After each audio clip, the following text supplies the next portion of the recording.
50,000కు మించి డబ్బు తరలిస్తే చట్ట ప్రకారం చర్యలు తీసుకుంటామని తూఫ్రాన్ ఆర్డీఓ జయచంద్ర రెడ్డి సూచించారు. మెదక్ జిల్లా వెల్దుర్తి మండల కేంద్రంలో చివరి దశ ఎన్నికల నామినేషన్ ప్రక్రియను ఆయన శుక్రవారం పరిశీలించారు. మండలంలో పలు గ్రామ పంచాయతీల సర్పంచ్, వార్డు సభ్యుల నామినేషన్లు ఆయన పరిశీలించి పలు సూచనలు చేశారు.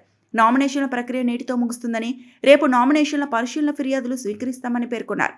ఎన్నికలు సజావుగా జరిగేందుకు ప్రజలు సహకరించాలని సూచించారు. ఓటర్లను ప్రలోభపెట్టే విధంగా డబ్బు, మద్యం తరలిస్తే చర్యలు తీసుకుంటామన్నారు.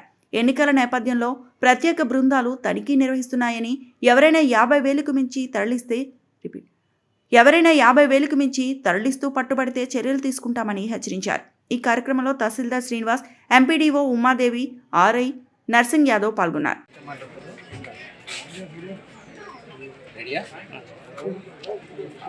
వెల్దుర్తి మండలంలో 3వ దశలో గ్రామ పంచాయతీ ఎన్నికల నిర్వహణకు సంబంధించి నామినేషన్స్ గత 3 రోజులుగా తీసుకోవడం జరుగుతుంది. ఈరోజు చివరి రోజు. రద్దీ ఎట్లా ఉంది అని పరిశీలించడానికి ఈరోజు ఇక్కడ రావడం జరిగింది. రద్దీ కూడా క్రమ పద్ధతిలో ఇక్కడ నామినేషన్స్ ఫైల్ చేస్తూ ఉన్నారు.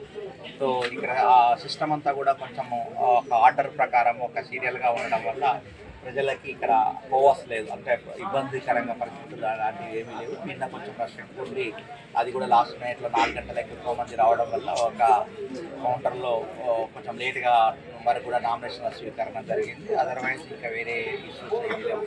ప్రజలకు విజ్ఞప్తి ఏమిటి అని అంటే, ఎట్లయితే నామినేషన్స్ ప్రశాంతంగా జరిగినాయో అదేవిధంగా ఎన్నికలు కూడా అత్యంత ప్రశాంతపూరితమైన వాతావరణంలో 14వ తారీఖు నాడు ఆదివారం నాడు ఉదయం 7 గంటల నుంచి 1 గంట మధ్యలో నా ఎన్నికలు కూడా అంత సజావుగా జరగాలి ఎదుర్కొనడంలో అని ప్రజలకు నేను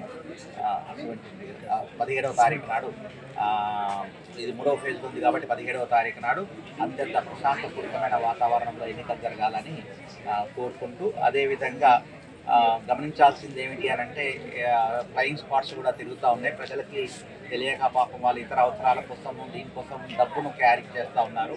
అట్లా డబ్బు క్యారీ చేస్తున్నప్పుడు వాళ్ళు ఫ్లయింగ్ స్క్వాడ్ కనుక చెకింగ్లో కనుక డబ్బు దొరికినట్టయితే 50,000 కంటే ఎక్కువ అమౌంట్ దొరికినట్టయితే వాళ్ళు సీజ్ చేస్తారు. ఆ అవకాశం ఉంది కాబట్టి ప్రజలు విత్ ప్రూఫ్స్ తోటి ఒకవేళ డబ్బు తీసుకుపోవాల్సిన అవసరం ఉన్నట్టయితే సరైన ప్రూఫ్స్ తోటి ఆ డబ్బు ఎక్కడ తీసుకుపోతున్నారు, ఎక్కడ డ్రా చేశారు, ఇట్లాంటి వ్యవహారాలతోటి డబ్బును క్యారీ చేయాలి.